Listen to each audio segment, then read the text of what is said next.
मेरे चैनल को सब्सक्राइब जरूर कीजिएगा और बेल आइकन को दबाकर ऑल का ऑप्शन ऑन कर दीजिएगा ताकि मेरी वीडियो सबसे पहले आपको पहुंचे।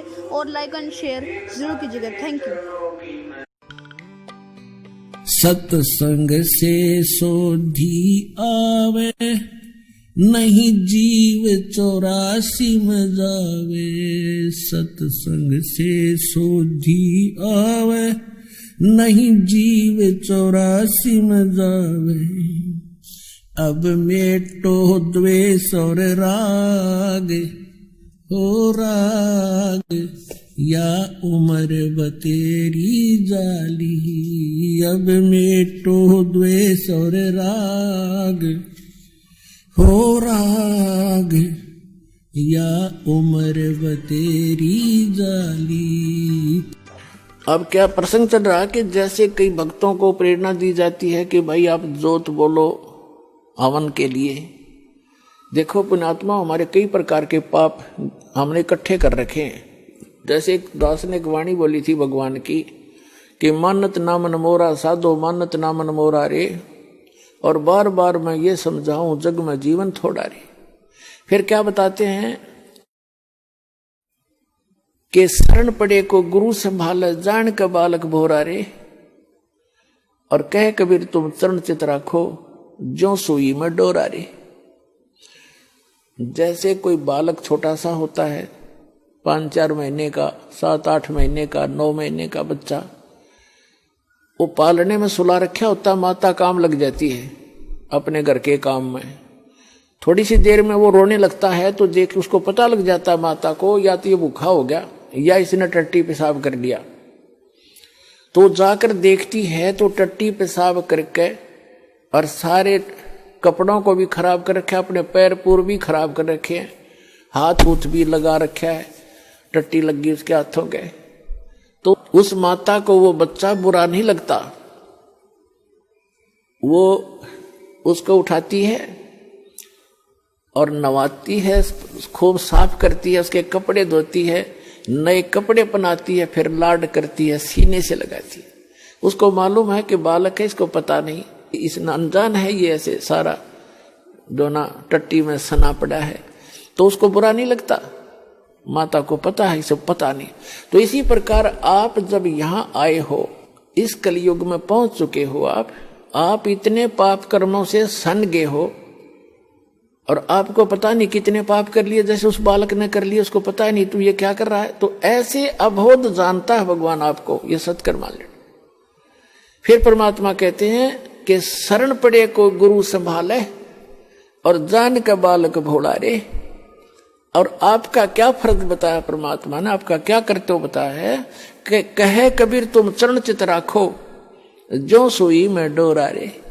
आप अपने गुरुदेव के प्रति इतना लगाव बना कर रखना अटूट, जैसे सुई के अंदर धागा डाल दिया जाता है और नीचे गांठ लगा दी जाए तो वो सुई के साथ लटकता ही रहता है। कहते हैं कहे कबीर तुम चरण चित राखो, उस अपने गुरु जी के चरणों में ऐसे चित राखो जो सुई में डोरा रे, यानी अखंड लगाव बनाए रखना। तो आप जी के जो पापों को ऐसे धोएगा गुरु जी इस सत्संग रूपी जल से, और फिर आपको भक्ति से चार्ज करेगा, दूध पिलाएगा।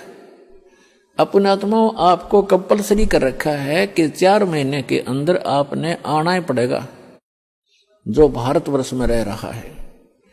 किस लिए कहा गया है?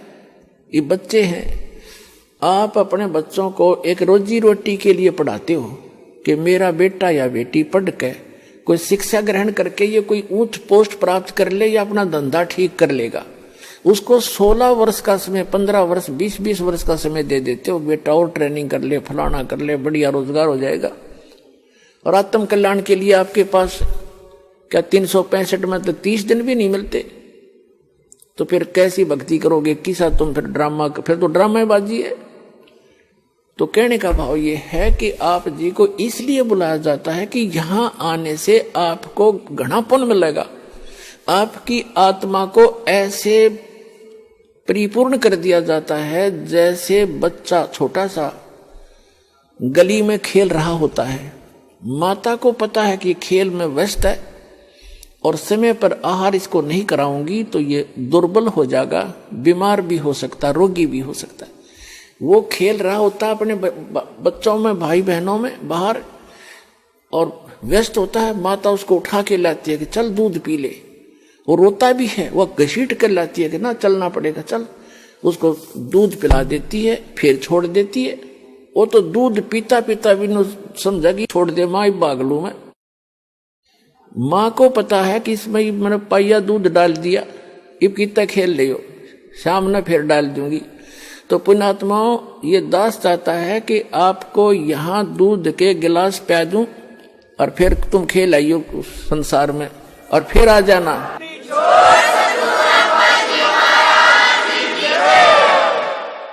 ताकि आपकी आत्मा दुर्बल ना हो और आप जल्दी युवा हो जाओ।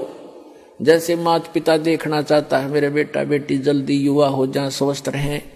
दास के आप बेटा बेटी हो, आत्मा के पिता गुरु होते हैं और शरीर के पिता माता पिता अन्य होते हैं। तो दास उस दृष्टिकोण से है, जैसे आपको बताया था कि बालक प्यारा बहुत ही माँ का, उनसे बढ़कर शेष गुरुओं का।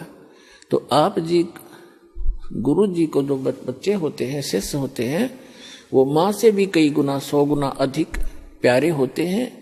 इसलिए आपको बार बार बुलाया जाता है, संत मिलन को चालिए तजमाया अभिमान, और जो जो कदम आगे रखे ओ है यज्ञ समान। तो कितना परिपूर्ण हो रहे हो आप, और आप कितने भूखे हो, कितने खाली हो चुके हो, इतना पुण्य कराया जाएगा आपसे यहाँ पर। और जब जाके आपकी स्थिति ऊपर उभरेगी, इतना माइनस हो गया, आपके पुण्य पाप इतने बढ़ गए।